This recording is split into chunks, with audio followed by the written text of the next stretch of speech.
Blog Talk Radio.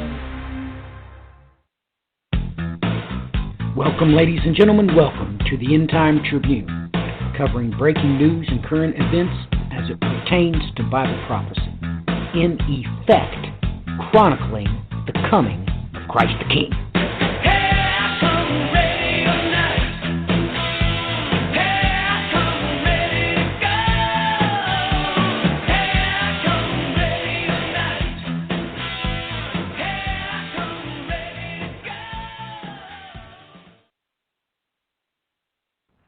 Welcome, ladies and gentlemen. Welcome to the End Time Tribune. It's June the 10th, 2017. It is good to be with you this evening. Ladies and gentlemen, this week has been groundbreaking, to say the least. As this week we had simultaneous attacks in Tehran. You'll take note that it was just a very short while ago. I don't know if it was last week or the week before. I myself told you that beyond any shadow of a doubt, the intelligence agencies were going to get involved just like we always do. And sure enough, this week it happened. Now, ladies and gentlemen, you also take note that as of today, the Special Forces from the United States are also joining in the battle in Marawi in the Philippines. Absolutely off the charts. We are meddling everywhere. When you take a look out across the globe, it seems like no one is immune to the signs. Take note this week, out in a very exclusive community that surrounds Lake Tahoe, of course. They've encountered an earthquake swarm, and not only that, they come out to say that it's not out of the ordinary. Let me just read a little bit from this article. In the last 48 hours, there have been 36 earthquakes, the largest being 3.74, and the smallest being about 1.0 in the area between Granderville and Topaz Lake. This is the nature of earthquakes, it was reported. There are ebbs and flows. Earthquakes happen this way. A sequence goes on for a while. Mammoth Lakes, California, Hawthorne, Nevada, have had several dozen earthquakes over the past few months. 35 in Mammoth Lakes and almost 55 in Hawthorne just this week. Really? This is all normal. Ladies and gentlemen, check yourself. Things are going farther off the rails the farther we go alone. Massive bird kills this week. Seabirds continue, as of today, to wash up dying on Cape Cod beaches. The Concho River literally had thousands of dead fish wash up this very week. Brian has brought to your attention how many times? Watch India, watch India. Well, this week, a massive earth crack developed Sunday morning, June 4th, in the Indian state of Manipur, and is widening with every passing hour. This crack is huge. It's huge. Almost in unison with what happened this week today in the Senate, as the United States Senate unanimously voted 90-0, calling on Trump to move the U.S. Embassy to the cup of trembling. Is everything as it should be, ladies and gentlemen? Are you safe and cozy? You know, the Lord your God has instructed you that the end would come like a flood. The only real question is, are you going to sink, swim, or tread water? That's the question you need to be asking yourself right now. Are you going to pull those pistols or whistle Dixie?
Welcome, ladies and gentlemen. Welcome to the End Time Tribune this week. It is good to be with you.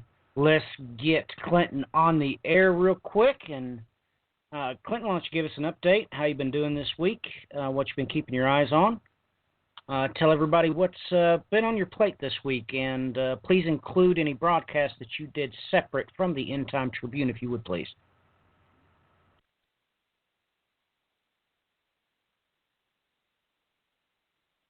And everything is moving very, very quickly. Most recently, there was a broadcast that was put on the Diligent Watchman, which is, adjacent to the broadcast we have here, talking about the importance of making sure that during this time that we are actually providing support and encouragement to each other. And I think that is very, very important as we grow. And that is one aspect of the Diligent Watchman broadcast that was on there, and I think it's worth it to look into. From a global scale, what's happening in Qatar, what's happening in Iran, what's happening in Turkey, what's going on within our own government, and then the sale of a European bank for €1. There's a lot of crazy thing happening all at one time, and it's getting to where it's getting very interesting to kind of watch what's going on. Definitely. Interesting. That is one word that you could use. Most certainly. Brian, jump in here. Give everybody an update. How you been doing this week? What you been looking into, man? This week's been a rather interesting week, I would have to say. Some stuff in the beginning of the week I had to deal with personally, which on top of it led to a whole lot more eye-opening things that actually tie quite deeply into the Babylon incident, or to restate that, the United States and everything we're seeing in the geopolitical context. I also ended up having a rather interesting little event that played out earlier in the week that led to the fact of something we told everybody to keep an eye out for, and this was a certain group coming in the back door with Iran. And sure enough, this week it did happen. And with all the saber rattling that's been going on, the events in Qatar, just across the board, we've literally seen what we've been warning people for months to even years about, to keep an eye out for the next move when the Assyrian himself moves into action. So, and with that, I ended up putting together a whole string of blogs documenting this with forces from him will arise, going through and showing each and little bitty detail in there and kind of making it follow the bread trail with the biblical verses in there, and not really much explanation because I think it's pretty much self-explanatory, but that's where the audio is going to help people understand what's happening here. So that's that. That's been my week. Let me mention here quickly, too, folks, I did not point this out. With all the chaos and the confusion we have taking place in the world right now, at first glance, none of these things make sense. But when we examine biblical prophecy for what God's word says, and we zoom out and we keep looking at it again and again and again in context of all these events that are happening worldwide, they do begin to come into clarity. And sometimes it even takes us getting back to the table over and over and over again and reevaluating, relooking at prophecy, looking at what's happening in the world so that we can see it more clearly ourselves. So with that said, I'll hand the show back over to you guys for the time. All right, Brian, I'm going to take a swat at things here. Myself, I'll be the first one up to plate this time. I usually take the rumble seat. Tonight, I think I'll take the driver's seat. Ladies and gentlemen, just this week, I've been waiting for people to start talking about the economic crash that's going to come out, and a renowned expert, well, he is a billionaire, so that qualifies him to be an expert, Jim Rogers, came out this week, and he said something very definitive. He said that this was going to crash sometime this year, the next year, latest. And on top of that, he said, write it down. What's even more troubling is during this interview, ladies and gentlemen, he said that he's already moved to Asia and all of his children are going to speak Mandarin. That should have all your attention. Now there's something that I'm going to share with you personally. You can scan, do searches, all that you would like to, but the information I'm about ready to give you, you can get it right here, and that's where the buck stops. So you might want to get a pencil and a piece of paper and write this down.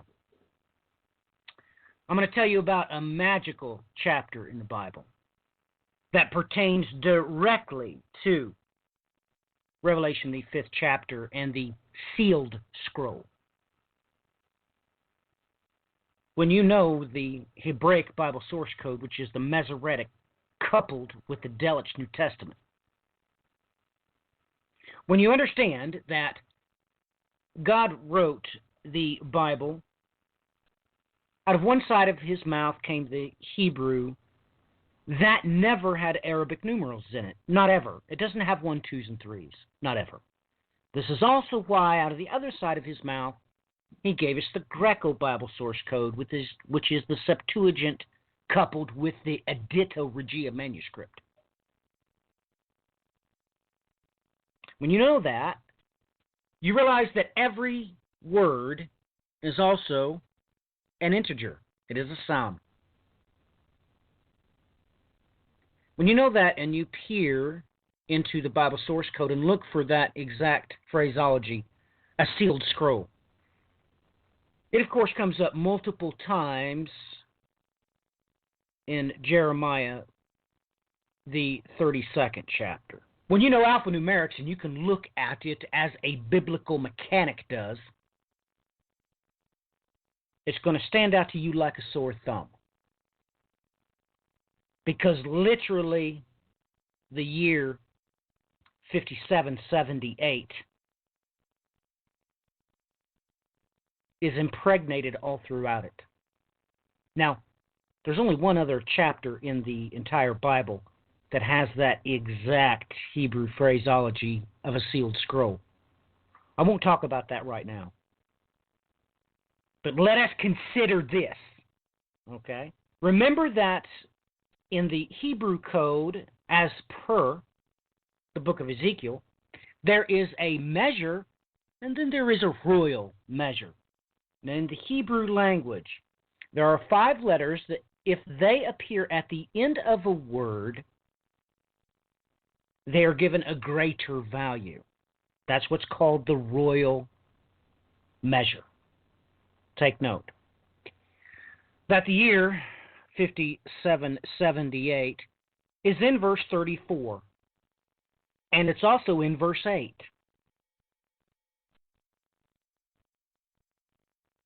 Now, on top of that, this year, Hebraically speaking, comprises on our calendar a portion, actually exactly 100 days in 2017. The remainder is in 2018. So it's roughly just about a quarter, you might say, in 2017 and 3/4 in 2018. When I peer into that text,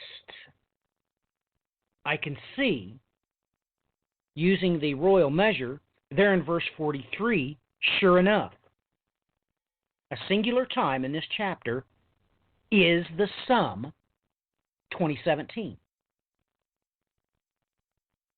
The next thing I do as a biblical mechanic when I look at this chapter, well, logic would dictate that the Lord my God of 5778 an increasingly number of times for 2018 in this chapter. And that he does. Now, in the royal count, 2018 appears in verse 3, verse 9, verse 17, verse 20, and verse 32. And I'm wondering to myself, if now the sign that is going to appear in the heavens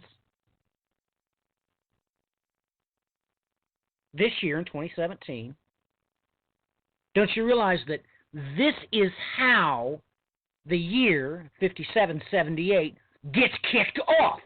That's how it begins. Take note that the particular sign in the heaven that occurs, I've already produced a video of that, of exactly what type of crown is on the woman's head. I wonder if everybody knows that this sign is wondrous in its event that it occurs in the evening and in the morning. You see, on this particular day, you have to realize that the evening stars that will be marked off at this time will, of course, be the birth of the king star, Jupiter. But in the morning, there will be 3 morning stars. So really, you have to watch this sign appear over the course of the night. Perhaps then you will know, perhaps then you will understand. Perhaps that is why the other chapter that contains that Hebrew phrase, sealed scroll, is in that other chapter that I didn't tell you. I want you to consider the mathematical probabilities of all those alphanumerical calculations being in Jeremiah 32. Because it's not mathematically possible. Now, please, by all means, search the internet all you can and try to obtain the information that I just gave you. You're not going to find it. However, I am telling you that it is the truth. When I take a look at the news and I see articles released this week that is absolutely off the chart. This was released in J-Post this week, ladies and gentlemen. Israel's alleged 1967 nuclear doomsday operation planned to be revealed. Per the Arab-Israeli conflict. Absolutely off the charts. This takes everybody by surprise. It was Clinton not too long ago that was telling us about the supposed Israeli nuclear arsenal, but that's not supposed to exist. Ladies and gentlemen, they had nukes during the 1967 Six-Day War. Here, let me read a little bit from this article from J-Post. One of Israel's greatest wartime secrets is due to be revealed on Monday, the so-called last gasp nuclear doomsday operation to avoid defeat in the imminent 1967 Six-Day War. However, some are treating the reported revelation with skepticism. The contingency plan, nicknamed Samson, would have allegedly involved the detonation of a nuclear device in the desolate part of the Sinai Peninsula in an incredible demonstration of Israel's military might. The operation was to be potentially used as a last resort scenario to ensure Israel's existence in the case of looming defeat. Now, at this part, I want everybody to realize that in this article there are quotes from former IDF Brigadier General Yaakov. You will take note, and I'm going to read an exact quote. And if you don't know who he's talking about, he knows who he's talking about. That's why I got this article in Hebrew and read it. I wanted to see what he actually said. And believe you me, I did indeed. Here's a direct quote. You've got an enemy, and he says he's going to throw you into the sea. You believe him, explains Yaakov in an expert of the testimony obtained by the New York Times.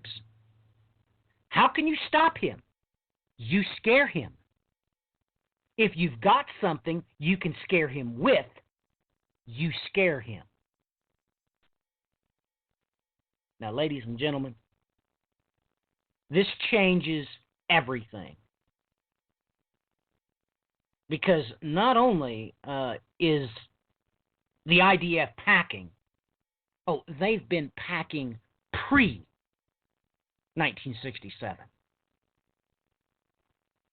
Let's go back to the prince that has begun to be stirred up this week. Yes, biblically, I'm speaking about the Prince of Persia, because the Lord our God knows for sure we've already been stirring up the Prince of Greece. I just told you a couple of weeks ago, maybe it was even last week, that 122-degree weather had struck India. Guess where it's at now? Record heat wave in Iran has temperatures reaching an incredible 120 Fahrenheit, resulting in severe living conditions and many hospitalized. And I'm sure that at the end of the day, there's going to be deaths, beyond any shadow of a doubt.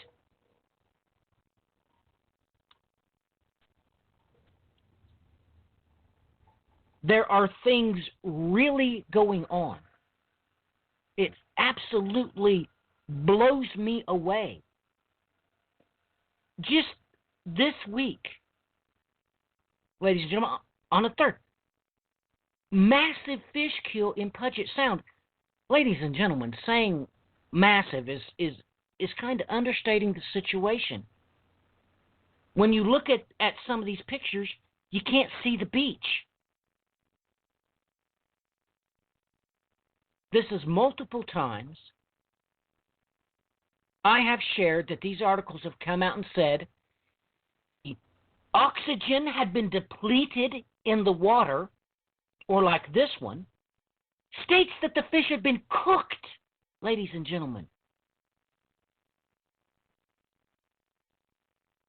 It absolutely blows me away that there's no place I can look where things are normal anymore. Look, let's look to Taiwan. Ladies and gentlemen, this week they had 23.5 inches of rain in 11 hours.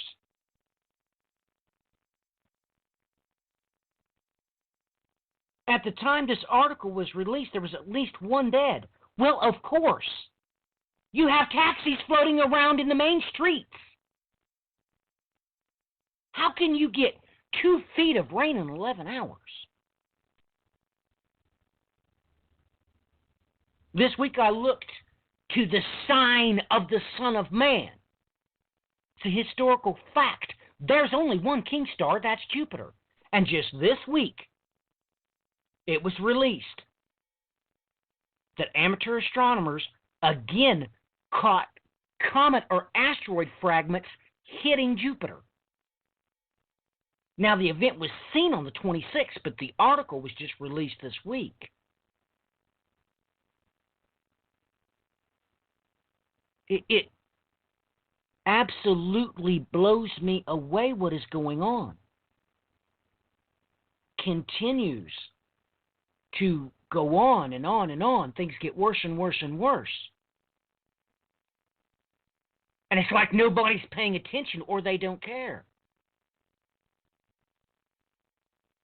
Either that, or they're only concerned with their financial well-being.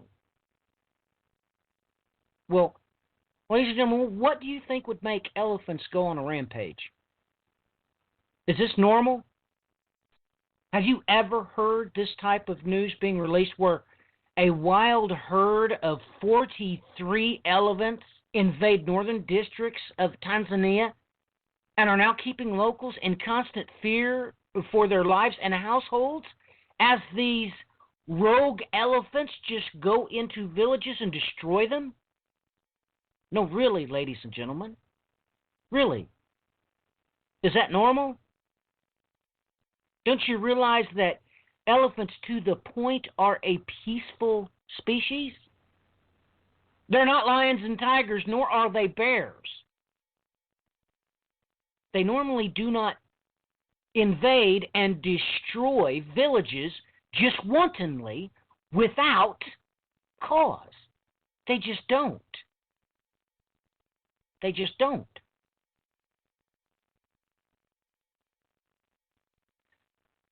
This week also at Lac Atish, another massive fish die-off.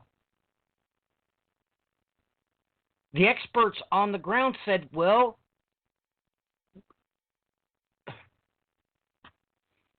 look, this is the cause, the supposed cause. Cooling water mixing with warm water can also cause nutrients from the bottom of the lake to rise, leading to large swing of dissolved oxygen levels over a 24-hour period. That can be more than fish can take. Really? That is the most preposterous thing I've ever seen written. Really? Oh, that can really happen. You know, ladies and gentlemen, I spent a whole lot of time taking geology courses. And that was just classic what they just wrote there. That's classic. You know, and the one from Puget Sound, ladies and gentlemen, that they took the temperature from the water. The fish had been cooked. When have you heard of that before, ladies and gentlemen? When? Tell me when. Does this all have something to do with the State of the Union? I wonder. But not in a way that you might think. Because, ladies and gentlemen, Gallup just released a poll that record few Americans believe the Bible is the literal Word of God. Just absolutely blows me away. When you read the contents of this study, it's firm that from the 70s through 1984, close to 40% of Americans considered the Bible the literal Word of God. However, since that time, it's crashed. Are you not sure it's a State of the Union? Now, ladies and gentlemen, consider this. If I didn't know, I didn't say think. No. I didn't even say believe because I don't. No, I don't believe this.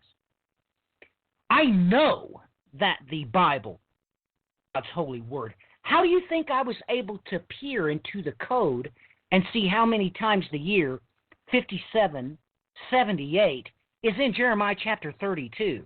And not only that, it also contains the phrase sealed scroll.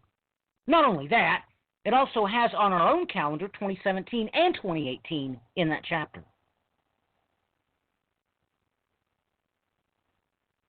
And this very year starts out with a wondrous sign of Revelation chapter 12.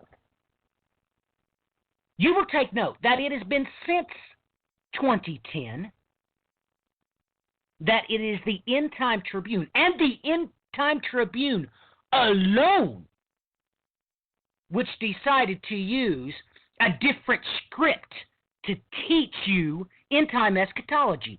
I have screamed from the rooftops since the inception of this broadcast, Revelation chapter 12, eschatology. It explains to you everything that is going to happen. Let me tell you about a very short conversation I had with my son this week.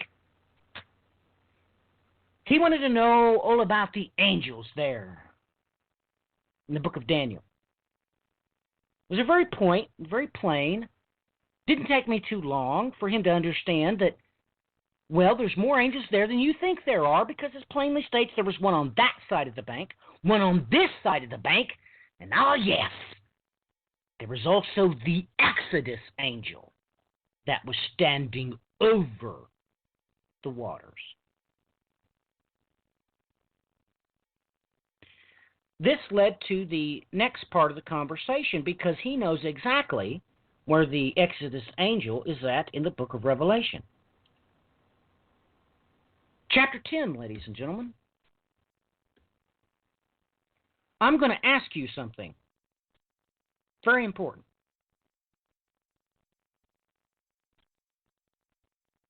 The Exodus angel there gives John a little scroll. This is the fact of the matter. This is the fact of the matter. There's an argument in heaven because that which John is given, you'll take note.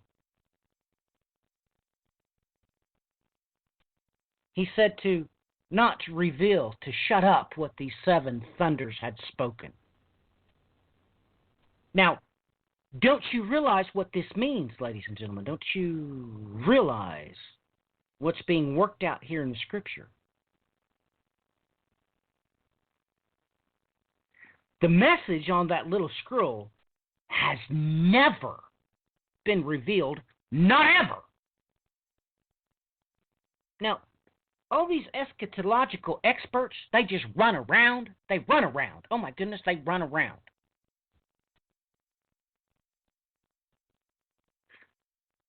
They don't realize what is implied here in Revelation chapter. Realize everything that was stated about this little scroll. Ah, yes, Matthew chapter 11.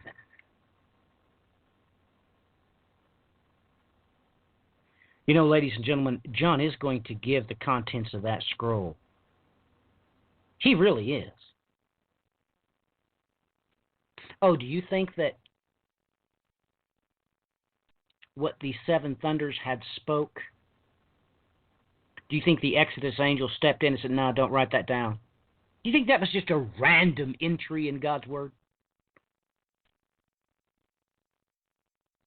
Or did you not see that until just now?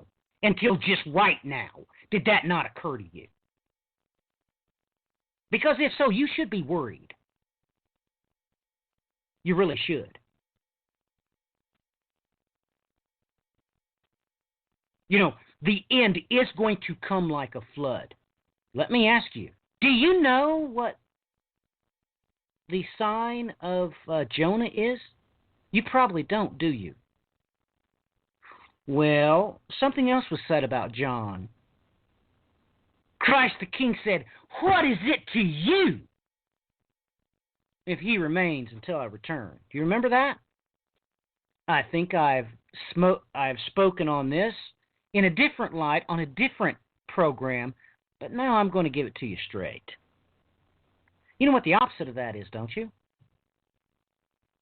I'll tell you. Jonah didn't want to go to Nineveh, ladies and gentlemen. Jonah wanted to die, but God did not let him die. Let that be a testimony to you. You need to find out where that's at in the book of Revelation. You certainly need to study Jeremiah chapter 32 and realize that the years 2017, 2018, and the Hebrew year 5778 is all over that chapter.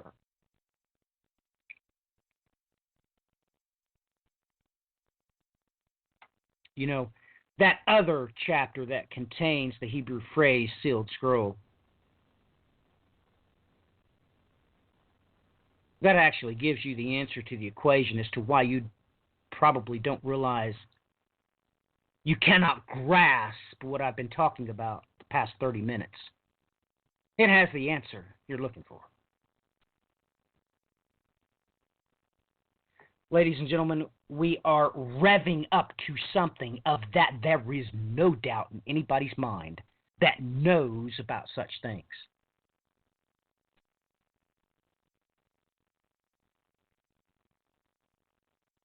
We've got fish kills, bird kills, earthquake swarms,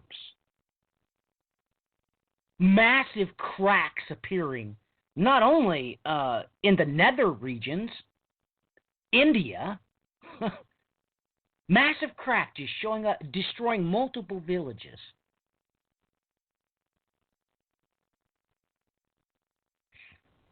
Heat waves striking India and Iran.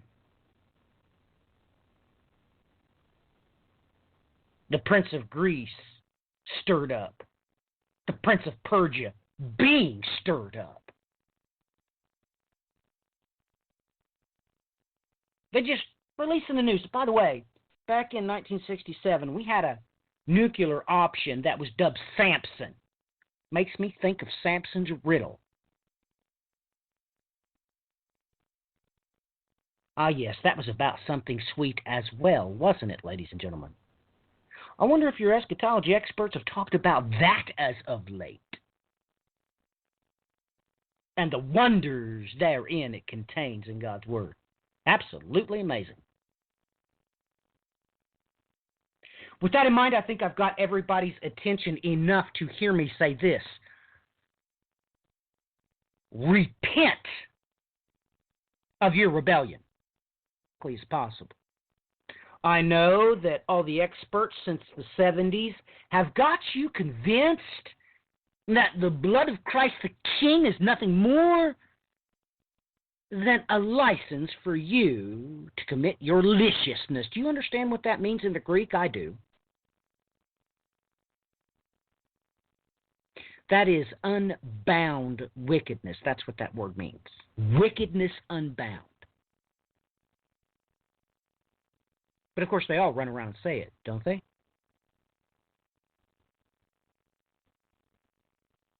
You can do anything nowadays and go to heaven, right? Party on. No, that's not what God's Word says, ladies and gentlemen. It never did. You've convinced yourself of that. That's what your itching ears wanted to hear.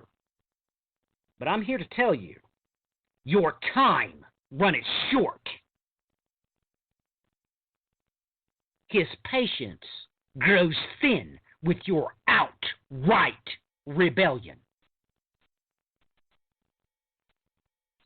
And of course, I must always give a footnote here for those still on milk. I'm not saying you're perfect, and I'm not saying you're not ever going to lose your temper and make a mistake. I said rebellion. How many of you show up to work every single day with the intent of lying to your customers? I mean, raise your hand if you work at a car lot. Ooh.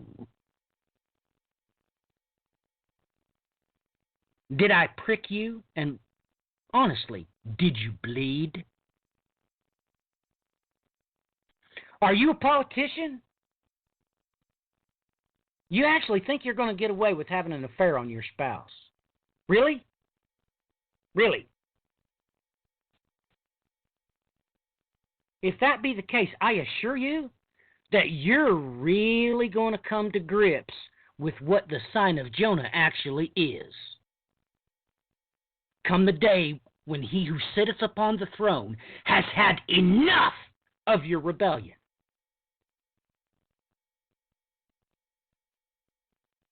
And you're going to find out all about that Exodus angel, too. Because if you transgress what he has to say, guess what? The Lord your God tells you that he does not have to forgive you. I hope you realize the ramifications of that.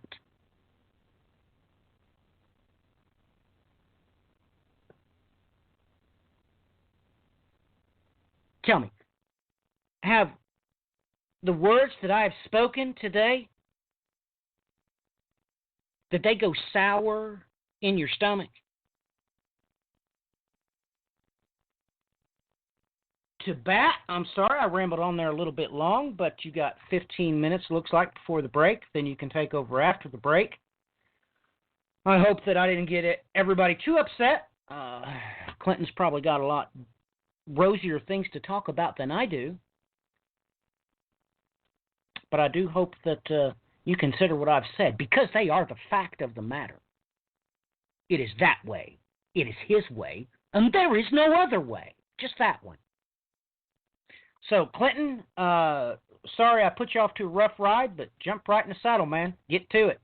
What you been looking at this week? Well, I wanted to just comment on what you said. I mean, that was very touching because I think a lot of times we lose focus on what we are instructed to do, and the process that we must go through to not necessarily prove ourselves worthy, but to, in an essence, show our allegiance to our Savior. And a lot of times, especially in our society, we want to create this idea that whatever we do is justified, or whatever we do is okay, or that God will forgive us, or that He loves us. That's why He'll look past this. But the truth of the matter is, we're instructed to follow His direction, and if we don't follow His direction, there are repercussions for that. And I mean, everyone can look at their individual lives and look at a mistake, an error that was made. You made a left when you're supposed to make a right, and how making that left impacted your life to where you had to go on a crazy journey to get back where you were supposed to be. And well, with God, if you don't follow His instruction, you may not have the opportunity to turn around and go back where you started. It may not be that close. And the thing is, we have to watch and we have to pay attention. We have to make sure that we're building every day to become better, to become more adaptive, to be more knowledgeable, to be more faithful. Otherwise, we could all fall to this deception that is growing around the world. And, with Matthew bringing up, the years coming up, we know that the sign that happens in September, the beginning of the new year that is coming, and the implications that could actually mean. And if it's true, and we all believe it is, that this time is very important, that this time is very prophetic, then our work has to be to make sure that we are ready in any way that we can. So, Matthew, I just wanted to say thank you for that, but that was awesome talking about that. But I also wanted to hit up where you're talking about the fish dying off and the birds dying off, and you talk about symbolism. Well, here in the last week at the Lincoln Memorial in Washington, D.C., in the reflecting pool, the pool that kind of sits between the Washington Monument and the Lincoln Memorial, 80 ducks died over 2 days. And they blame it on some kind of toxin that came from the snails that were at the bottom of this pool. But this is on the mall. This is on in an essence, kind of sacred ground of the United States. And they had 80 ducks die, just mysteriously, in that pond. So you guys can kind of tie into the symbolic reasoning for that. But just to kind of continue on with the water issue, we know that water is going to be a major issue going forward. I mean, you look at just how the rivers are drying up, how we have the water is heating up. Could be from volcanic activity, could be from the sun, but either way, things are happening to water, and we know that ultimately the water is going to be undrinkable. And we can see that happening right now in Yemen. The cholera outbreak in Yemen is going crazy. For people that don't know, cholera is a bacterial disease that spread from water contamination with human waste, and it causes fatal dehydration. So basically, you can't drink the water. If you do, you get sick and you die. Just over the last month, the amount of cases has sprung up drastically to the point that they anticipate within the next couple of weeks that there's going to be over 300,000 cases of cholera in Yemen. Now, the reason I bring this up is we know what's going on in Qatar. And we know how Saudi Arabia shut off their land port and put an embargo in the Persian Gulf to block off any imports that could be into Qatar. We know that the people within Qatar have gone to the supermarkets and try to buy every kind of resource they could. Well, Saudi Arabia did this to Yemen.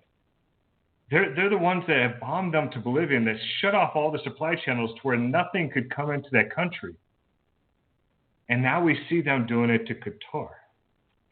And the government of Qatar knows that this is exactly what they're planning. I mean, they've already done it to one country that they didn't like, and they're planning on doing it to the same. So Qatar has actually reached out to 3 countries for help. First one was Iran. Second one was Turkey. And most recently, the third one was Russia.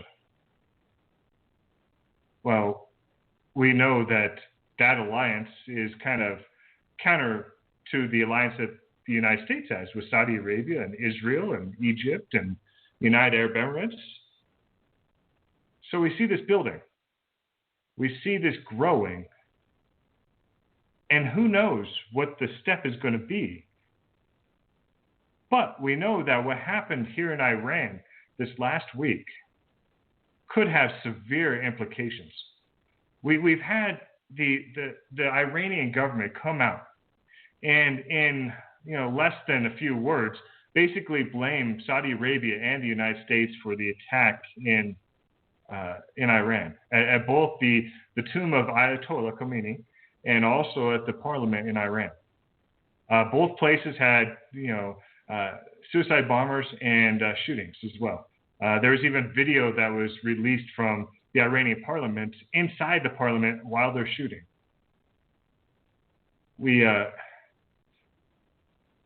Today they came out and they actually are blaming the Iraqi Kurds for joining up with ISIS to attack Iran. Now, we know the Kurdish people are a people without a country that are fighting in Syria, fighting in Iraq, fighting in Turkey, and now in Iran for their own survival in a way. And we know that one of their allies is the United States government. So if the United States is backing the Kurds and Iran just said the Kurds just attacked them, and the United States is also being implicated by Iran, where does this lead? Where does this take us?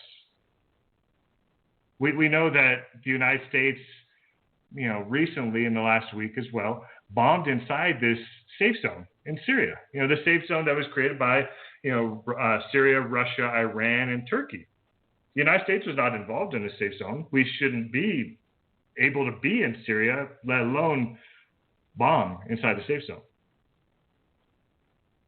So with these 3 individual actions, are we trying to invoke war?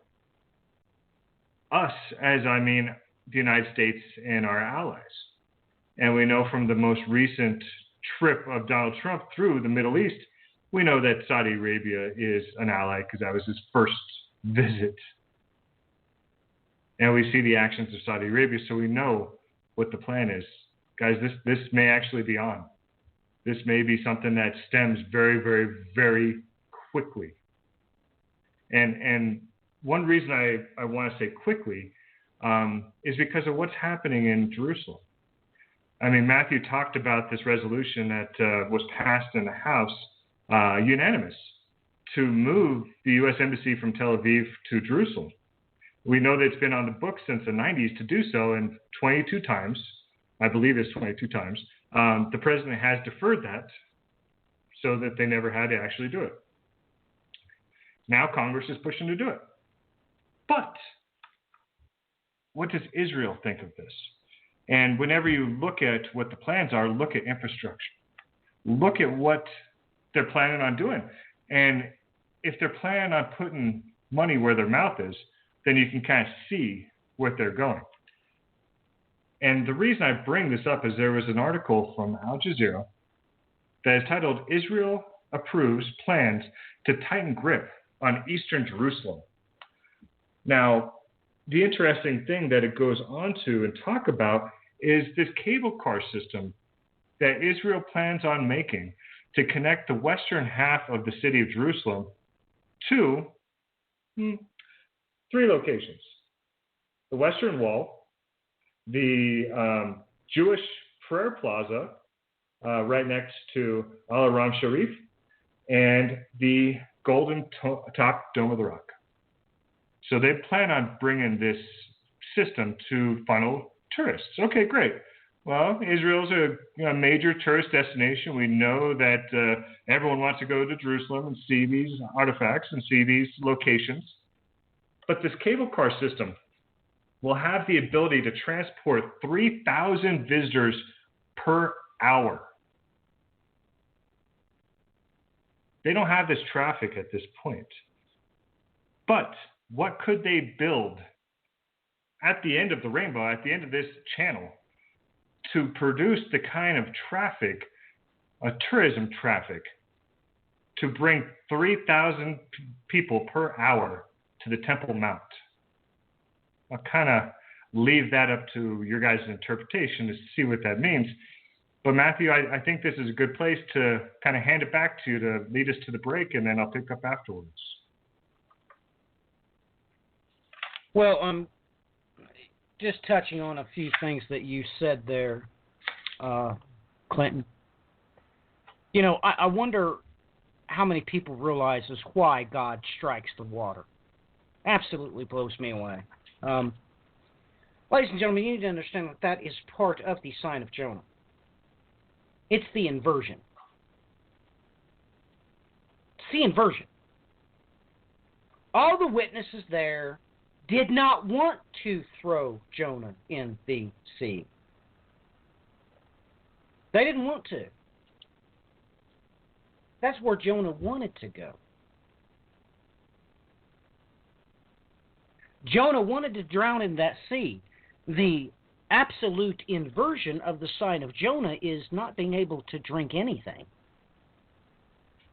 Just so you all realize what's taking place there. You know, it is amazing to me that Clinton would find this fish kill or this bird kill there at the Lincoln Memorial reflecting pool. And it amazes me how a lot of people don't know why they did what they did with this, well, reflecting pool. You see, because, ladies and gentlemen, when you go there, when you look, when you go, when you see, it's amazing to me how people can't realize what it was they were trying to accomplish there with the two monuments. Because between the Lincoln Memorial and the Washington Monument,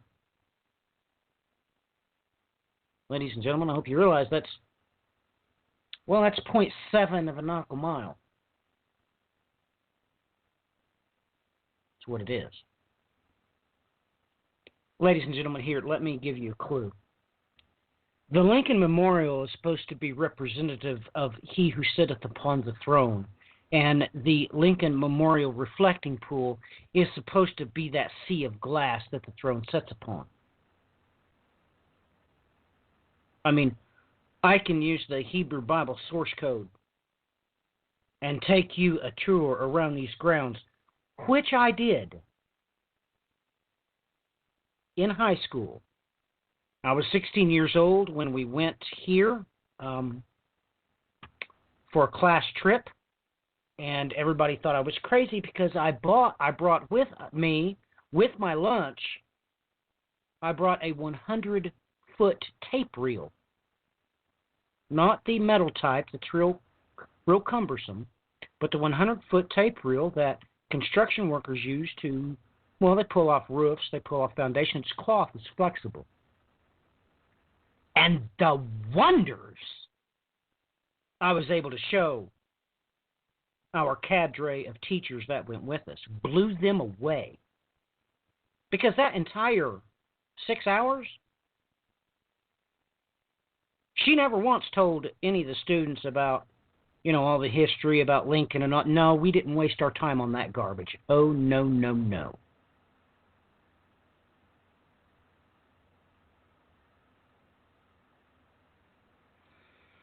It blows me away how people cannot think biblically And it blows me away how did Clinton find this and I didn't know about it when I do a search for bird kill 3 times a week. Absolutely amazing.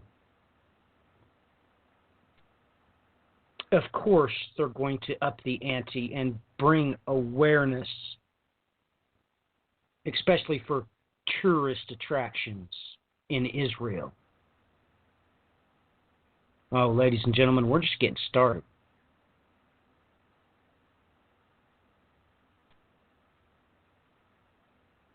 There's so much more to see and do before the last grain of sand exits the hourglass of the patience of he who sitteth upon the throne.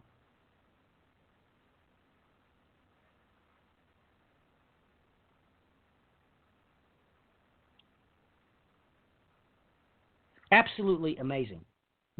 Everything that Clinton just talked about.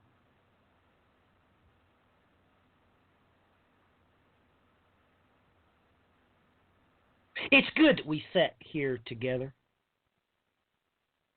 Clinton, Brian, and I.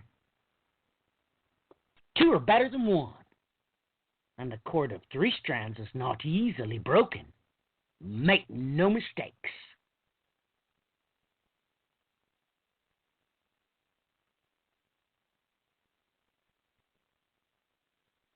Make no mistakes about it. We're going to play for this week's break the first 4 chapters of the Parallel Apocalypse. Set up. Pay attention. You'll hear everything God is about to do.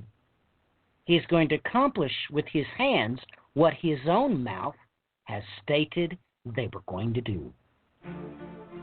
Chapter 24.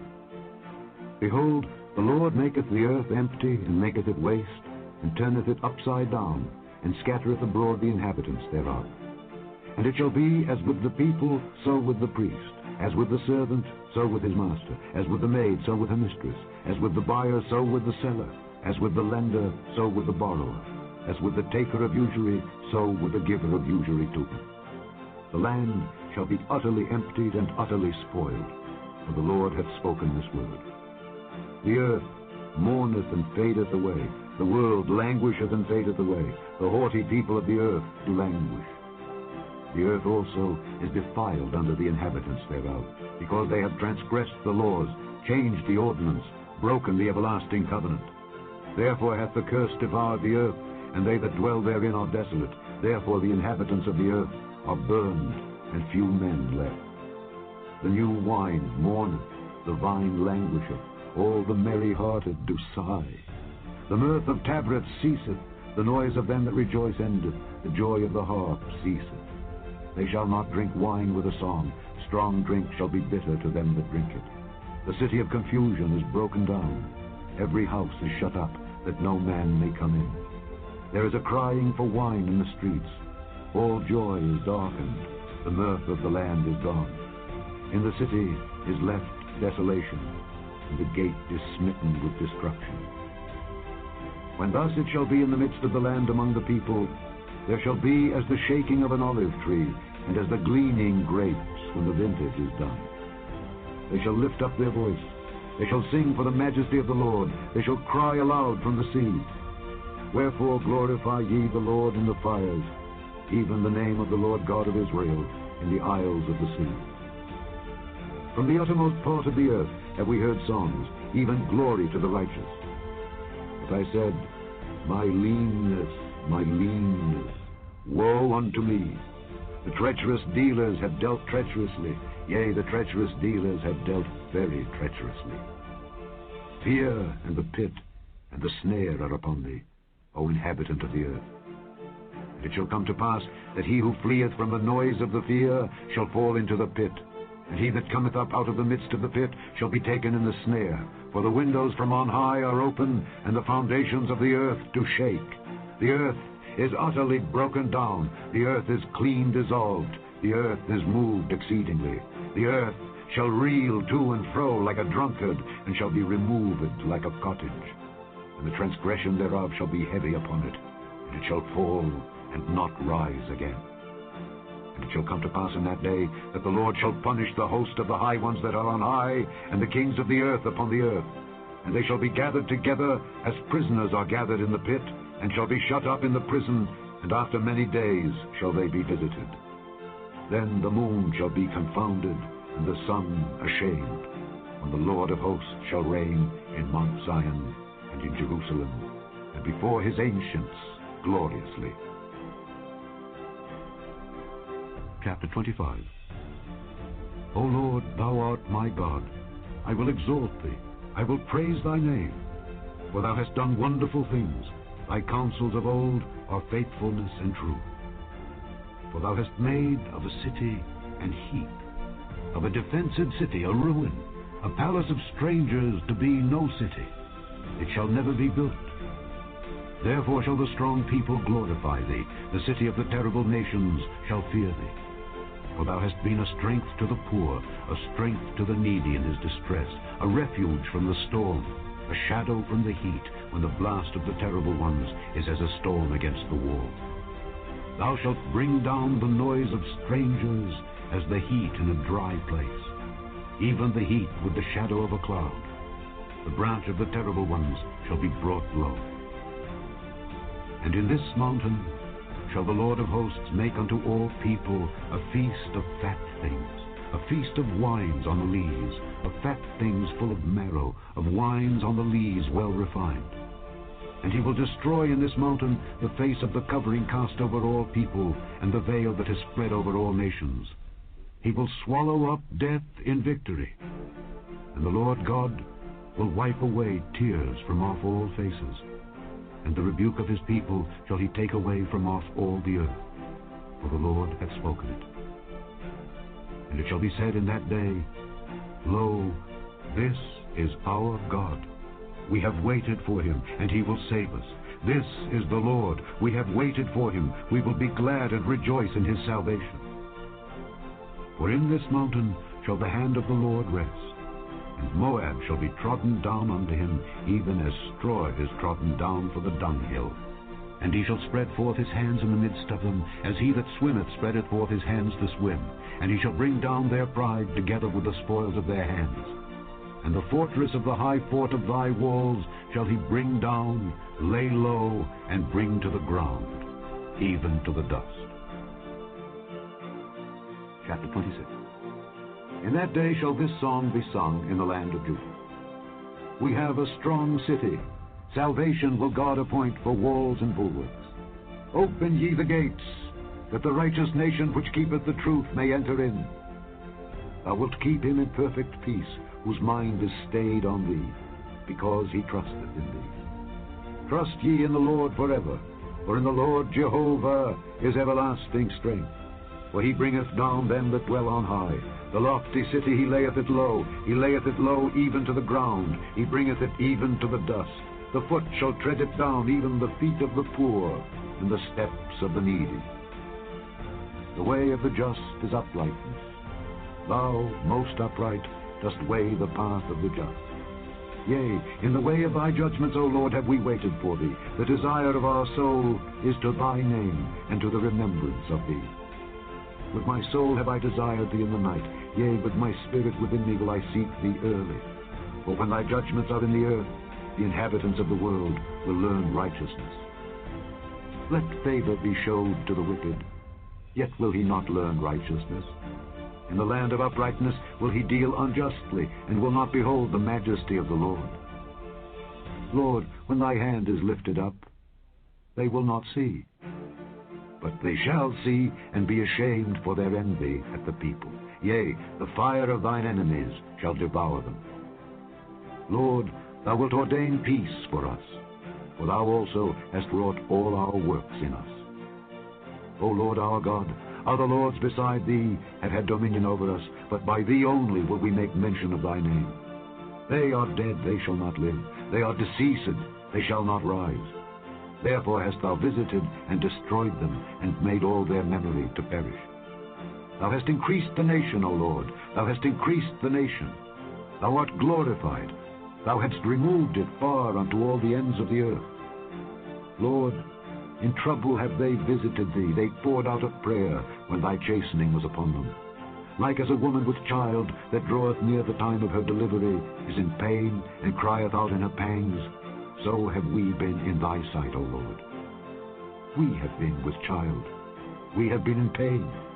We have, as it were, brought forth wind. We have not wrought any deliverance in the earth, neither have the inhabitants of the world fallen. Thy dead men shall live. Together with my dead body shall they arise. Awake and sing, ye that dwell in dust. For thy dew is as the dew of herbs, and the earth shall cast out the dead. Come, my people, enter thou into thy chambers, and shut thy doors about thee. Hide thyself, as it were, for a little moment, until the indignation be overpast. For behold, the Lord cometh out of his place to punish the inhabitants of the earth for their iniquity. The earth also shall disclose her blood, and shall no more cover her slain. Chapter 27. In that day the Lord with his sore and great and strong sword shall punish Leviathan, the piercing serpent, even Leviathan, that crooked serpent, and he shall slay the dragon that is in the sea. In that day sing ye unto her, a vineyard of red wine. I, the Lord, do keep it. I will water it every moment, lest any hurt it. I will keep it night and day. Fury is not in me. Who would set the briars and thorns against me in battle? I would go through them. I would burn them together. Or let him take hold of my strength, that he may make peace with me. And he shall make peace with me. He shall cause them that come to Jacob to take root. Israel shall blossom and bud, and fill the face of the world with fruit. Hath he smitten him as he smote those that smote him? Or is he slain according to the slaughter of them that are slain by him? In measure, when it shooteth forth, thou wilt debate with it. He stayeth his rough wind in the day of the east wind. By this therefore shall the iniquity of Jacob be purged, and this is all the fruit to take away his sin.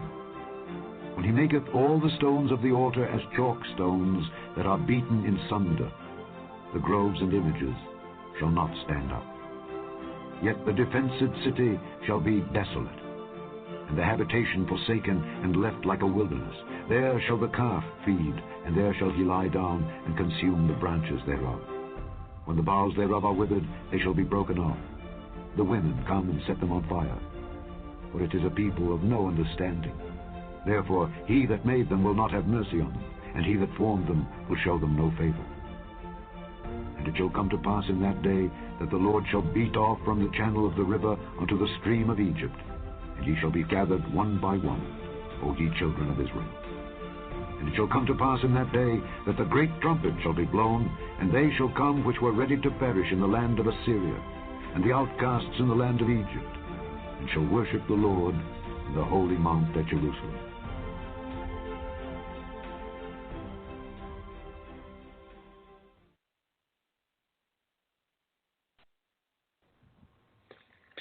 And there you have the Full Meal Deal, which is the very first 4 chapters of the Parallel Apocalypse. I suggest you study those 12 chapters diligently, actually. Well, ladies and gentlemen, it's time to get the Bri on and get his take on the events this week. I'm sure he's going to pack no less of a punch than I and Clinton have already dealt your conscience. If it hasn't been seared, that is. Bri, get in the saddle, bud.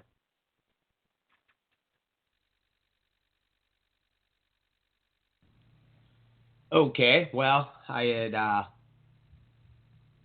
let's see, where do we start with this? You know, there's some details, I guess, is sort of takes preeminence here, folks, and this is going to be a slight explanation into what is a much larger project that we have plans on releasing the entirety of it here in the future at some point. Now, we had mentioned here that in light of everything that's going on as we speak throughout the world, at first glance does not make any sense whatsoever. And yet it does, as we begin to unravel the bits and the pieces and zoom out and look at this over and over and over again in light of what biblical prophecy states.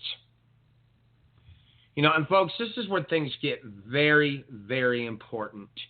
When you go between Revelation 17, and then go into 18, and then turn around and go to 19, start getting some little indicators that helps to unlock some very important details, which brings everything into perspective. Now, we've gone to great lengths in the past. I'm going to be going even to further lengths to show everybody that Babylon, the harlot, that's in Revelation 17, Revelation 18, that there is no questions whatsoever that is this entirety of this continent referred to as the New World. And this goes so much deeper than people even realize. This even goes way back into its ancient history, and it just continues to build and build and build. But, when we look between Revelation 17, 18, and 19 combined with that, we have some peculiar things that are stated concerning those. For instance, we have the kings that have not yet received their kingdom, but will in that hour with the beast. But when we roll it forward and then we begin to realize that in Revelation 19, lo and behold, in broad daylight, we see that the next event is what everybody refers to as the Gog and Magog War. And this is where a little exercise in counting ends up coming into place. Because if we look here between, because we've stated before that, you need to understand that there's a lot of differentiation between events going back and forth between 39 and 38. Ezekiel 39 is giving you details that refer to the first Gog and Magog event, which obviously we have a second one, whereas in Satan has been bound for 1,000 years. Explaining this further, well, why is it that he's been bound for 1,000 years when he's cast down here to the earth? They are caught in a snare with the rest of the host that cannot go back up, of those 1/3 that are cast out during that war in heaven.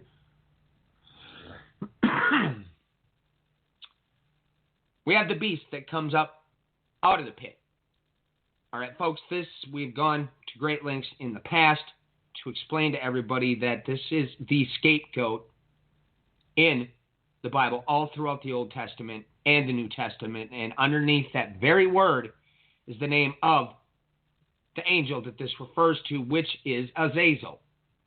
Now, if everybody remembers a little while back in Michigan, in Detroit, Michigan, they put up a statue of, they refer to it as Baphomet, but when you want to break it down, look, that's Azazel. It always has been. That statue that they put up there, on top of it, has Azazel standing there with children around it. That's something you're going to want to tuck into the back of your memory and hold on to that piece, because this is going to come to light in the future here as I draw all this together, because that is a very important detail. They did not put that statue where they did in America by coincidence. Nonetheless, so we have these 10 kings that it's put into their heart to burn the harlot Babylon. And everybody refers to that as Mystery Babylon, but I guess, the thing that kind of catches me is the mystery is being explained. And then there's a comma. Mystery Babylon is not, technically speaking, the proper terminology to use for that.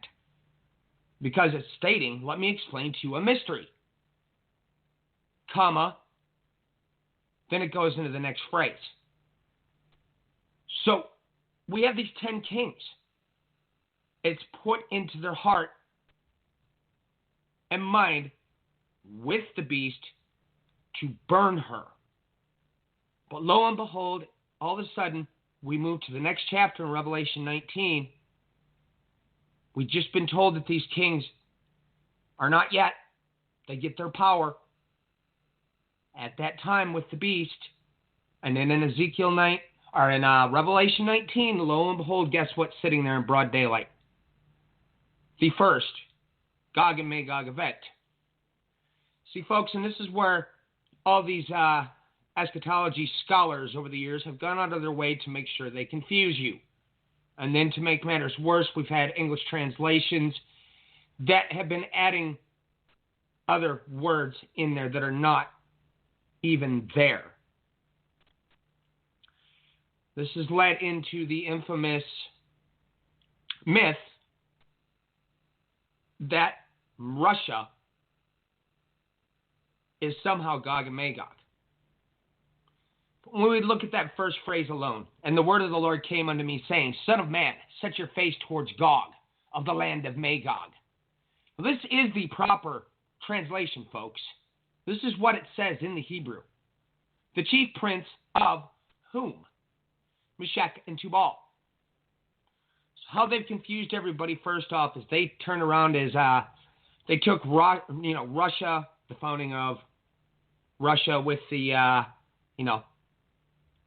the folks that are behind that historically. They changed that. Then they came in and said, Meshach, you're Muscovy. Why did they do that? Well, folks, you have to understand this is a byproduct of the Eastern Roman Empire and the Byzantine Church. As all these people are being saved and brought into the body at that point in history, well, they wanted to look at the Table of Nations so they could figure out, well, who are we? Who is it that we are? And then they saw Muscovy, and they said, oh, wait a minute, then they must be Meshach. But that's where they confused you. And the timing of this, when they did this in the late 1800s into the early 1900s, is key critical. Because on top of it, we know that we have a generation marker of 120 years wherein the Gospels, Matthew 24, Luke 21, Mark 13, we know that this generation shall not pass. These generations shall see all these things. One generation. So what is our definition of one generation? Well, when we flip it back to Genesis, we realize that we are given 120 years. And what I'm going to say now is another thing, people. You need to tuck this in the back of your mind, because every single thing I've been looking at here, even considering America's role in who they are in Bible prophecy, it all began at the end of the 1800s and spiraled forward. This includes an adulterous generation that seeks after a sign. It includes every single thing.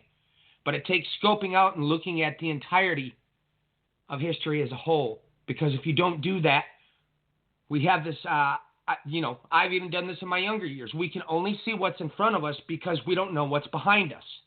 And if we don't know what's behind us, we can't see that the fact, for instance, like just with this last election, this is not the first time we've had a leader come in and started using all this racist rhetoric, this bashing on women. It just keeps going for days. This is a pattern, folks, and it's happened so many times, even going back to the end of the 1800s, and especially amplifying at the end of World War II. But if you only are looking at what's in front of you and trying to see forward, and you can't see what's behind you, when God has explicitly told us time and time and time again, that which has been is that which will be. There is nothing new under the sun. God chases after what has been. This keeps going.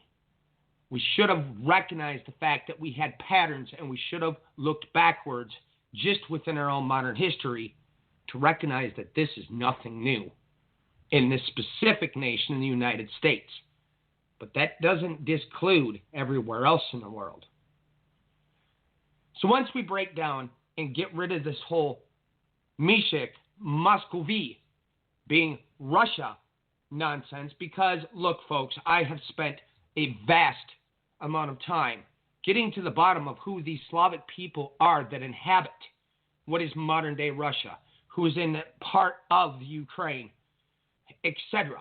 And in the Bible, because that word Slav, when you look right at it, and I've had this confirmed by a Russian friend of ours, that word Slav and Rephath both mean spoken.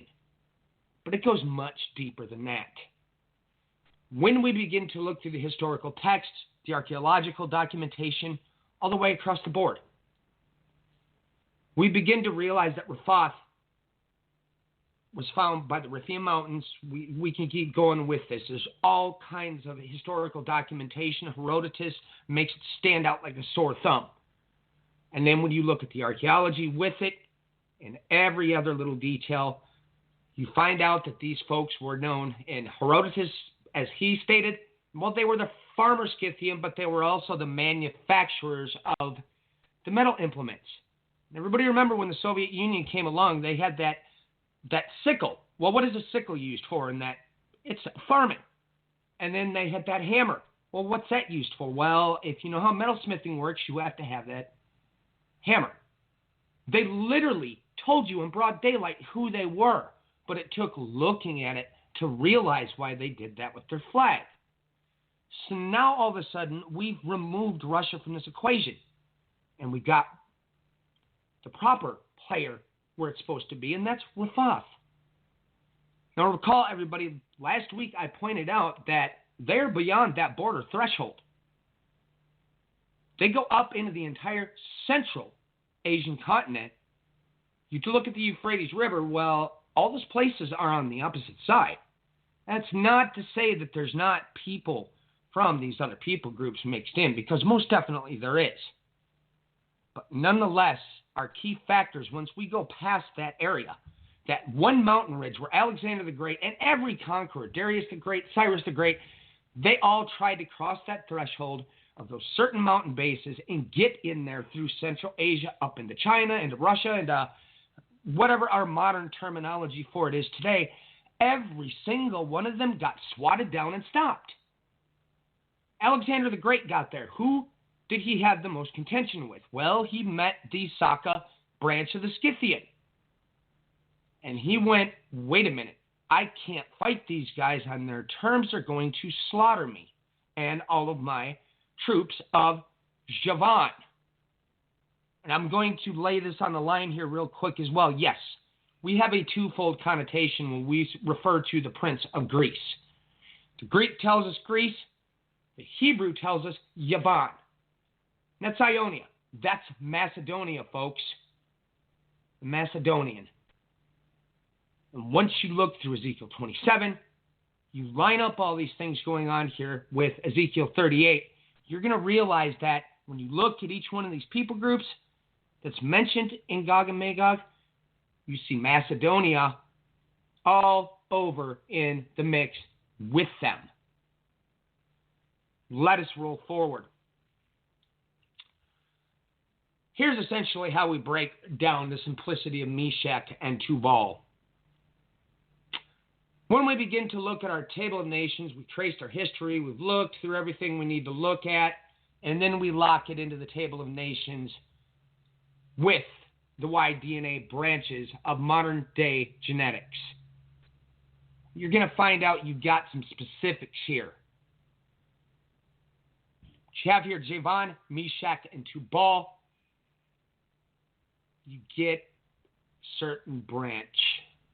I2 is one of the biggest pointers towards looking at who it is that falls into this whole area. When we look at this, we end up with what is known as former Yugoslavia, Romania, Bulgaria, Sardinia. Most Slavic countries, but that's a little bit of a misnomer, folks. Frequencies are observed in Bosnia, Sardinia, Croatia, Serbia, Montenegro, Romania, Moldova, Macedonia, Slovenia, Bulgaria, Belarus, Hungary, Slovakia, Ukraine, yes, folks, there are some of them in Ukraine, but they came in when the Western-backed coalition, which are neo-Nazis, I'm not making things up, and Albania. Not to mention, on top of it, it's also found to a percentage within the Germanic countries. The Germanic countries are who? I've said this time and time again. Ancient times, they were known as the Cimmerian. Everybody remembers Conan the Barbarian, for those of you that have watched movies over the years and so forth, at least in these Western nations. That was essentially basing it off that. And they had, at one point in history, they were over by the Ukraine. Now, we know full well that on top of it in the Bible, when Nineveh is brought to destruction, etc., they were involved in this mix with the Scythian, with the Medes, etc., etc., etc. That's who brought down the Assyrian Empire at that point in history. After this happened, after this had taken place, well, the Scythian kind of got fed up with the Germans and said, get out of here. And you can watch their migration path. They went right up into all the areas where Germanic people have settled. The Y-DNA on top of it proves beyond any shadow of a doubt, once again, it is the very same people, and that is Gomer. So we got Meshach, Tubal. Well, the Romanians get real interesting, folks, especially when you look at Transylvania. Because you pull up a map, you can see all kinds of variants that tell you in broad daylight. Just on the map alone, you can see Tubal as plain as day. So then who do we have in this mix? We've got Persia. I think that's kind of self-explanatory. Kush goes very deep. Kush is in a lot more places than everybody realizes because, yes, we have a Greek definition of Ethiopia, but even that's loaded. Once again, this is where you have to start looking at the Y-DNA trees, and a lot of times they'll bring this into the E1B branch of the Y-DNA, etc. But the more you look at it, the more you realize it's a whole heck of a lot more complex. Then we have Put. Most of our translations will tell you Libya. Libya, as I've stated before, that's a complexity. Now, do we have some of the ancient Libyans who were descended through Ham in modern-day Libya? To a degree, yeah, because we do have some of that E branch. But the ancient Libyans, Libu, and so forth, well, they were with the Sea people. They're in Egyptian records. And oddly enough, they seem to be that same branch of European people where you've got, once again, that little blonde hair, blue-eyed thing going on. And this is documented all over the place, folks. But does that all of a sudden make these descendants through Ham and etc. only white people with blonde hair and blue eyes? No, it does not. What that is telling you is between the Y-DNA, which is coming through the father, and the mtDNA, going from the mother, and then looking at the migrational patterns when you break it down going through, where I have gone to great lengths showing everybody where Eden actually was. When you start understanding the migrations that happened as they moved up and went through these areas, and look, everybody, archaeology, genetics, and everything else is proving over and over and over again that the location of Eden was in that location. Noah's Ark came down towards that area as well, towards where Eden is located, because Pakistan, Afghanistan, and all that area suddenly becomes real important with its location of Eden. And we go back to the same spot where the Ark came down, and the text in India and several others record all kinds of real explicit details that are important. Noah is all over their legends and their lore and their writings. So Put, Libya is a far more complex thing. But nonetheless, do we still have some of those original descendants in modern-day Libya? Yeah, we do. Then we have, Gomer, where we talked about that. Togmara. That, breaking it down simply, is the Turkish people. Modern-day Turkey is far more complex as far as its makeup of the people groups that are there. Because not only are you going to find these people from Togmara, but we've also got some other missing players in the mix. For instance, the Philistines. We've got Amalek on top of it in Central Asia, and we've gone to great lengths again, and you can look through David Rowe's work on the Lords of Avarice, and I talked to him privately about this. The Amalekites ended up in Boeotian Thebes. Now, if you realize what happened there with Alexander the Great and his father and his grandfather and so forth with Boeotian Thebes, a lot of important elements come into place here. But in the book of Esther, we're told in the Hebrew that Haman was an Agagite. Well, an Agagite goes back to that king of the Amalekites who was Agag. So you have the Amalekite through the Hebrew. The Greek turns around and tells you something very illuminating, that Haman was a Macedonian. But how did he become a Macedonian?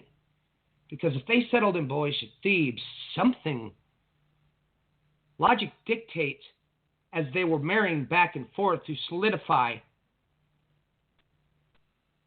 arrangements to have peace and so forth within other countries. This goes back to ancient times. You can find this in the Hittite records, between the Amarna records within Egypt and so forth. This just keeps going for days. This is an ancient practice.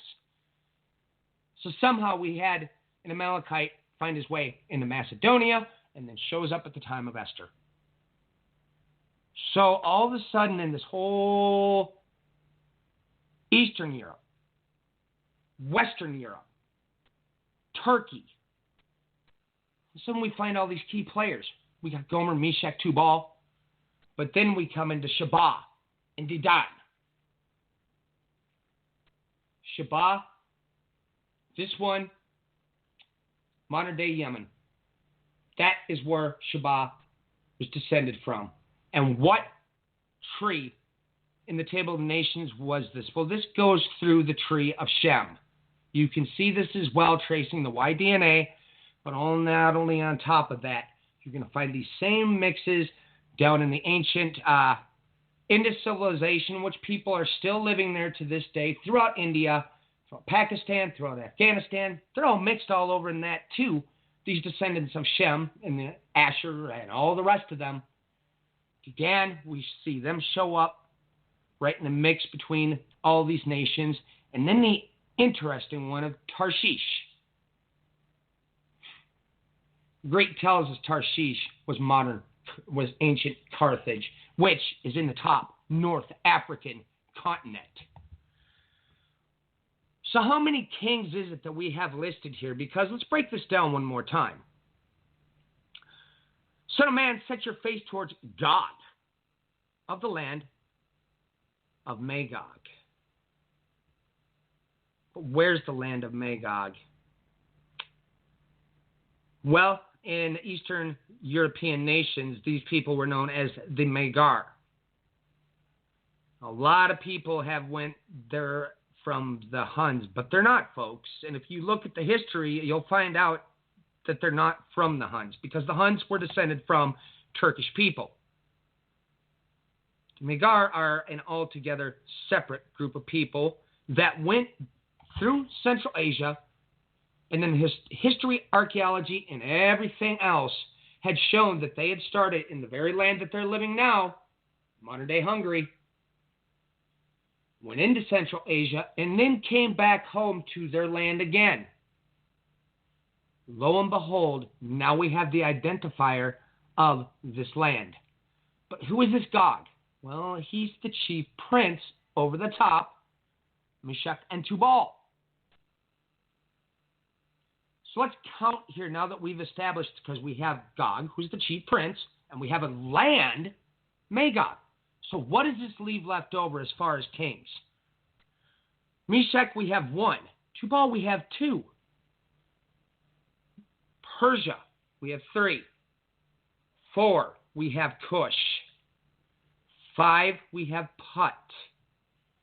6, we have Gomer. 7, we have Togmara. 8, we have Sheba. 9, Dedan.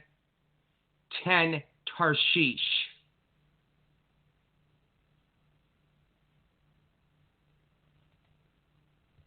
One moment here, I'm getting...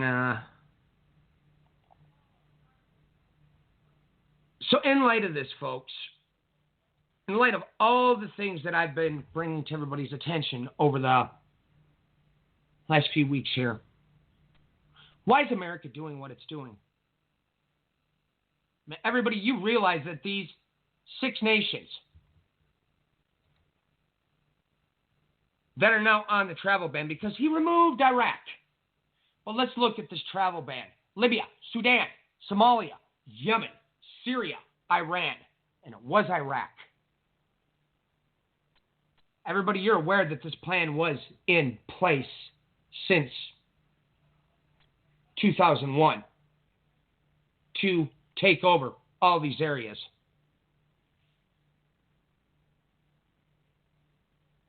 We have all the consternation that has been stirred up within the Eastern European nations. There's a lot more details that go into these Eastern Europeans with the refugee crisis. Let's stop there and consider that for a moment, the refugee crisis. Now, if we had plans in place, and I have the documentation from foreign relation documents that proves beyond any shadow of a doubt that this plan was set in place, where are all of these refugees coming from? It's because that's why he banned them. Libya, Sudan, Somalia, Yemen, Syria, and Iraq. Why then has Iran been put on here? Everybody, you understand what's going on here ever since Trump went out and did this arming the Arabs to the teeth. Palestine was there on top of it with the Gulf nations. Now all of a sudden Qatar's right in the midst of it. They're in trouble because they've been found connected to Iran. All kinds of controversy. This week, lo and behold, guess what else happened?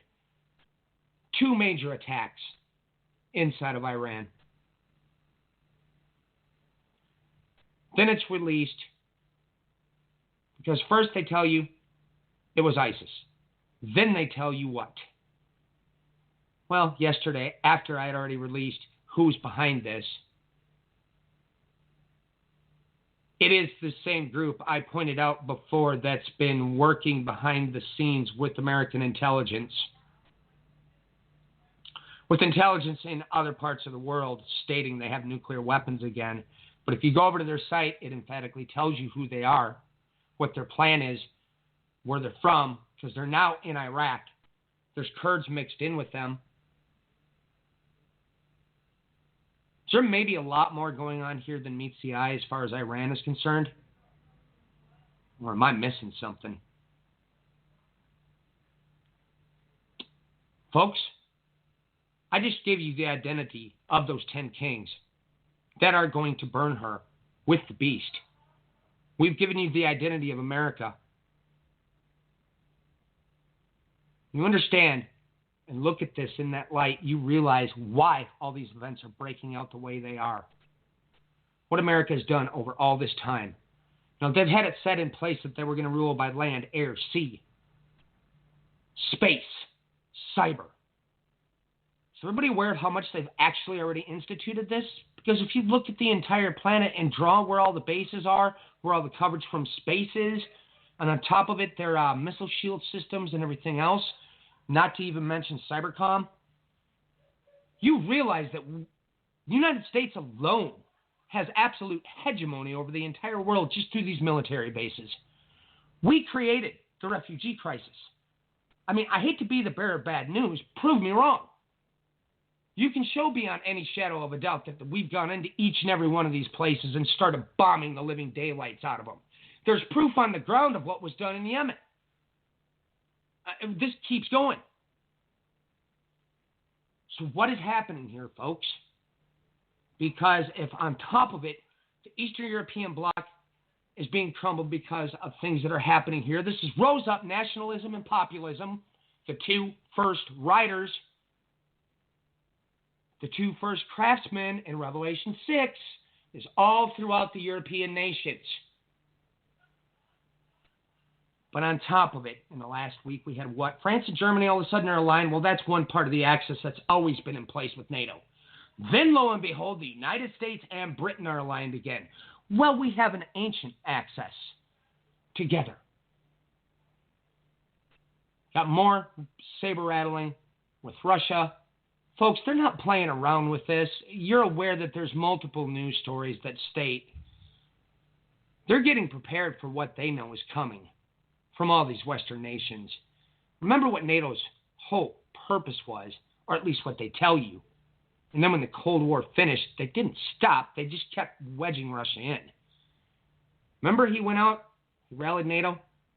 Let's go get ISIS. See, what they didn't tell you, though, is the big portion of this plan had everything to do with Iran. And do you think for a moment that NATO is going to stop what they're doing, the European bloc, concerning Russia as well? Let us talk about China. I mean, I can keep going here. Everybody, do you understand why these 10 kings, these specific 10 kings, are going to burn her?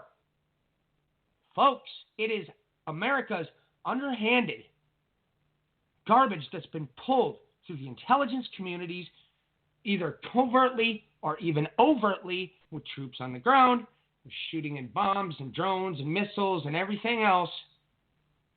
When you look at that list in Gog and Magog, you realize the reality of who they are as opposed to what the bad shepherds have told you who they are. Then the entire picture becomes crystal clear. And oh my gosh, folks. It's a good spot for me to cut off because I was going to say something that I probably should stop. Well, Brian, you're not only talking geographically, you've done the research genetically to prove this. Now that takes us a step further. Nobody else has ever did this. Not only hooked up with the historical research, the archaeology on the ground, but then on top of that implemented archaeogenetics into the equation. Because all this footwork has already been done, most of it a long time ago. They know exactly who's who in Bible prophecy. So, I am sorry that I forgot to let Clinton finish his stint after the break. He was not done. Isn't that hilarious? As I prove to the world my incompetence of being a show host. Clinton, why don't you come here, jump on here. It looks like we got 10 minutes left on the switchboard, which means we got 15 minutes in overdrive. So you've got another 25 minutes to finish your news rant. And please do comment on Brian's stuff and or my stuff if you would like to. Go ahead.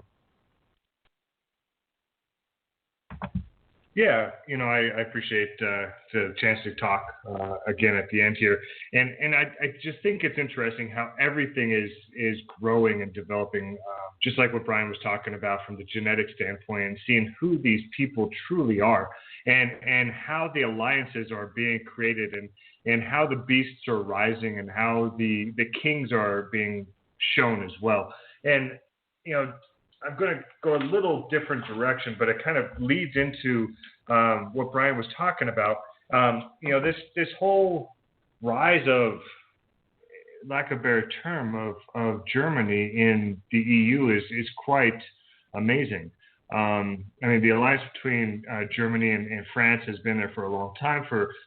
They have been the driving force to keep the EU afloat for many years, ever since the financial crisis. So we know that their alliance is strong, and we see what's growing from there. And most recently, we have the European Commission President Juncker, who has come out and him and Merkel have been kind of having harsh words against the United States, saying that the United States no longer backs them. Well, Juncker came out and said that he appeals to the EU governments to forge a military alliance to defend the bloc and enhance its power abroad. And it continues going on, talking about that Britain was basically the piece of the puzzle that didn't fit. For the longest time, Great Britain did not want to have the European Union to have their own army. And with Brexit, well, Great Britain's not going to be part of the European Union, so they don't have a vote. And so in here, it basically, Britain had a long block the EU defensive integration, fearing a European army that would challenge national sovereignty. NATO broadly supports the EU defensive integration as 22 EU states as members of the U.S.-led alliance. And it continues on saying the United States is no longer interested in guaranteeing Europe's security in our place, and that they have no other choice but to defend their own interests in the Middle East, in climate change, and in trade agreements. Well, as we have a European army rising, not only just with the mix of NATO, but an actual European Union army rising, in a time when the entire world is witnessing chaos and witnessing war growing, this just kind of builds exactly into what Brian was talking about with the rise of these nations coming out of here as well. We don't know who's going to be the head of this European army,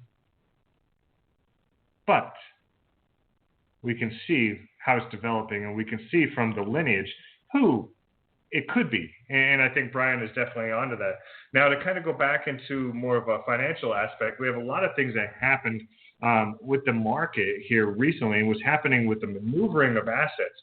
Now, we know that the retail numbers have been tanking drastically. Retailers have been filed for bankruptcy. We have numerous ones that have come out here recently. I think Joe's Crab Shack is looking to file bankruptcy, along with a couple others are going as well. I mean, it's to the point that right now there is 22 financial companies. Basically, they're looking to go bankrupt, and which is more than 19 that they had in 2008. And they anticipated growing in the next 12 to 18 months.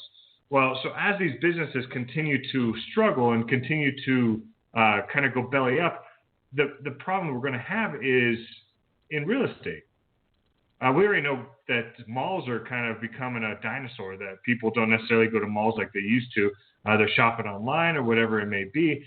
Well, all that commercial real estate is being affected. As stores, no longer able to rent, the space, then they pull out, and then the owner of the retail space has to then bring up the prices for everyone else to compensate for their losses until they can rent that space. Well, if companies are shutting down, well, then that corporate space cannot be rented, which means then the corporate real estate market tanks. And we're starting to see a precursor to that, where a lot of the realtors, and this is actually from an article straight out of St. Louis Post-Dispatch, talking about how retail outlook is that the tenants are looking to make shorter leases. So they don't want to sign the long-term leases because they're not sure about their own stability, if they're going to be around long enough to actually hold on to the space. So we know that as the business is dropping down, as corporate real estate is dropping, we're going to have a massive hit on the housing market as well, which is very symbolic of what happened in 2008 and very interesting to that as well. So they have to somehow keep that afloat.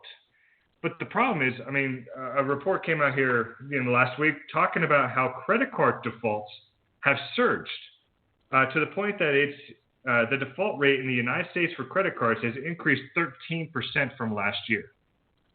And that there's been a steep increase in credit card charge-offs from the first quarter of 2017 and also the fourth quarter of 2016.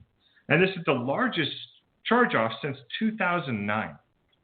So, in other words, the American public has used their credit cards to the point that they can't pay for them anymore, and they're not paying their bills, and so the credit card companies are having to write it off. And it goes on, it says, that basically the U.S. Bank senior loans, they did a survey on them, and with the survey, they're actually finding out that there's weakening underwriting standards. Plus, then demand for credit cards and auto loans are dropping. So what that means is that basically after the financial crisis, the Dodd-Frank, they put in all these requirements so that way the banks could not lend to at-risk individuals. So that way this didn't happen again. Well, through the last 10 years or 8 years or whatever it may be, they have slowly been loosening those underwriting standards, and they've been writing loans to people that shouldn't necessarily get loans. And that has caused the increase in housing, the increase in cars, all those markets went up. Anything that had a loan, those markets went up. Well, now the demand is tanking, but they've already used the tool to open it up to allow more people to borrow. So they're in this struggle to try to keep everything coming up. And we know from last week they actually changed the way that the FICO score is actually going to be registered. So a large portion of the American public, their credit score is going to rise, which means that they'll be able to get more loans, which means they can go and borrow money and go out and spend things. And the reason that we have to do that is because the banks are in serious trouble. So far in 2017, the central banks have spent $1.5 trillion on their own stock, just keeping their own stock afloat. So that way it gives the illusion that the stock market is recovering. And this is not normal. This is not something that they do on this kind of scale. A lot of times they did a stock buyback, and it's just to, because they felt that their stock price was underpriced. In this instance, they're actually using the money they're making to buy the stock to increase the stock, so that way the general public will continue buying the stock. But it's artificial. It's not real. So they have to somehow get the public to start buying more. And we can see with this, the House just passing a bill to reverse Dodd-Frank this last week. They actually passed this. It has a chance that it may not get through the Senate, but it's a pretty good choice. It's probably going to. Now, the big thing is by repealing this, this is put in place to where which prevents the government insured banks from making risky bets with investments, and would also scrap a requirement which goes into effect on Friday that retirement advisors have to put their clients' interests ahead of their own. So basically, they repealed Dodd-Frank a couple days before a law comes into effect that financial brokers have to have your benefit in mind instead of their own when they invest your money. So now they repealed Dodd-Frank. They don't have to do that, which you would think that that'd be something that they should do regardless. And then it allows the banks to start investing into these risky assets. So basically, they have to increase the credit score because they can't loan to anyone. Now they're going to allow the banks to loan to people that shouldn't have the ability to borrow money, or companies that shouldn't be able to borrow money as well. And the reason that they're having this issue is because all over the place they're having these small banks that are struggling. They're not able to borrow money that they need to because they're being classified as a risky asset. And so then these banks are starting to cave. And if these smaller banks start to cave, then the bigger banks will somehow either have to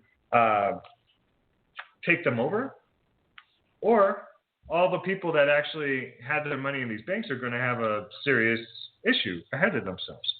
And we can kind of see what part of the plan is. From the United States standpoint, they're going to plan on just allowing the banks, instead of buying their own stock, to then invest in all these risky assets, whatever assets they believe so, for their own benefit, not for the benefit of their investors or the benefit of their stockholders or the benefit of anyone that's investing money with them. It's only for their own benefit. And they're going to just reinflate every bubble that they could. That's what they did in 2008. The derivative market was basically so complex that the regulators could not regulate them because they didn't know what the derivatives were. When you take off the regulations, that's what the banking system becomes. It's a very complex system that, unless you're in the midst of it, you have really no idea what is going on. And this is going to develop again. So, I mean, we talked about how prices in the United States are going to rise drastically. Well, if everyone has the ability to buy a house or everyone has the ability to buy a car because they loosen up credit and allow people to start borrowing, you're going to have all this money flow into the system, which is going to cause inflation, which is going to cause the prices of everything to go up. And we can see this is exactly what's happening. Now, the Europeans are taking a different approach. We have the Spanish bank Popular that was in such financial distress that they did not have the ability to borrow money. They no longer were able to borrow money from other banks, and they are running out of their own cash. Their investors saw this, was pulling all their money out of the bank and selling their stock, to where the stock dropped more than half in less than a week. And they basically said that this bank is not going to be able to survive whatsoever. So what did the Europeans do? They allowed this bank, which has 11,000 employees, to be bought for €1. Not €1 per share, or not €1 per person that works there, just $1, €1. A multi-million-dollar bank for $1. And their whole plan is to have this bank that purchased them, Banco Santander, to just assimilate all the losses that this bank has of Popular. So basically, they're going to pass on all of the losses from this bank that is failing, that cannot be supported, to all of the people that have their money in a different bank or have their investments in a different bank. They had no association. This bank, Santander, is actually a specialist in getting banks or companies that are failing and helping them. But they didn't have the ability to do due diligence to actually look and see if this is a good investment strategy or that they actually wanted to buy it. They had less than 1 day to pull the trigger to buy a company for $1 and inherit the billions of dollars worth of losses that Popular had. Popular alone lost 3.5 billion euros last year. So no bank in their right mind would pay more than $1 for a company that's losing $3.5 billion a year. But that's the state of our banking system. That's the state of the European banking system. They have banks that are losing $3.5 billion a year that are worth $1. And that is where we're headed. That is where we're headed in a nutshell. You talk about a financial collapse. You talk about crisis happening. Well, I don't think it's no longer happening. I think it's here. We have banks in Italy in the same situation. We have banks in Greece in the same situation. We know that the UK, their economy is tanking. And who is stepping in? But China. I mean, we have China talking to the state of California to make agreements so that way they can continue saving the planet and doing the climate control measures. A foreign government making agreements with a state to bypass the government of the United States. This is a slippery, slippery slope that is going to lead to a lot of crazy stuff. So thank you guys for letting me put that little tidbit in. I'll hand it back over to you, Matthew. Well, it's going to lead to revolution. I mean, let's not mince words here. Ladies and gentlemen, a state, and I do mean any state, is prohibited with signing treaties of a foreign country. I mean, ladies and gentlemen, that's a no-brainer. I mean, there's things going on that's just way off the charts. You know, it's going on. Oh my goodness!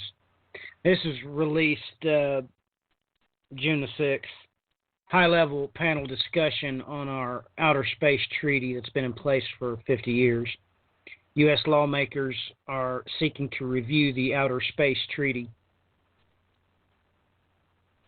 Nobody thought to look at that, did you? Well, you need to look into it. This 50-year-old outer space treaty. Here's another headline. Outer Space Treaty, another one for Trump to dump. Of course, this treaty was made when? Why do I keep saying this? 1967. That's when this treaty was made. And I got another good one for you. Does anybody know that there is 26th Space Aggressor Squadron? The United States Air Force? No, I'm not joking. It's the 26th Space Aggressor Squadron of the United States Air Force. It is designed not to take on ETs. No.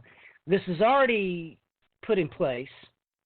I mean, it's active, ladies and gentlemen.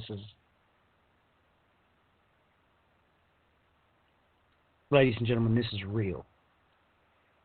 It is for the illicit purpose of nations engaging in combat via space vehicles.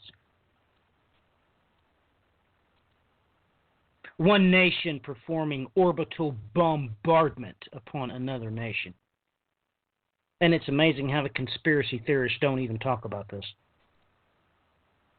When this treaty, signed in 1967, the feeling in Washington, D.C. is this treaty needs to be scrapped, and nobody even realizes that we already have a United States Air Force squadron assigned to this task. Ladies and gentlemen.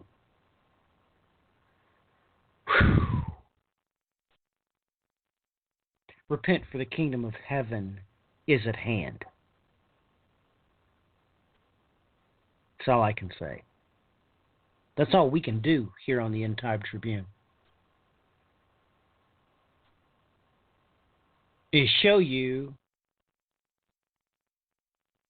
from the news of this week exactly how God is going to execute his judgment on the rebellious. That's all we can really do.